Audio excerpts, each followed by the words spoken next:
Hi, Paul McAuliffe here, and it's great to be here with Minister James Browne to mark another step forward in dealing with the issue of the illegal use of scrambler bikes. And I want to thank James for all the work that he's done on this.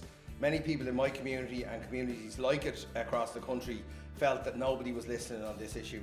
And with only a few weeks of being appointed, James not only took on the issue, but with the Taoiseach, the Attorney General and other ministers have put through legal changes that will make it more difficult for scrambler bikes to be used illegally in our community.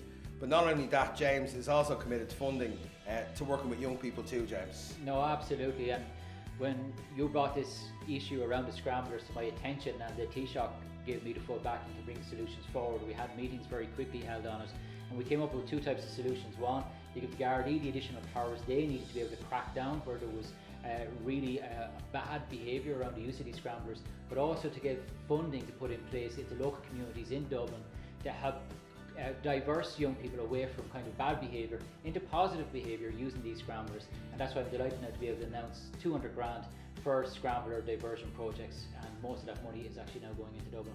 Yeah, it's really great to hear, and I know speaking to those people who made applications, they really believe it's going to make a difference on the ground.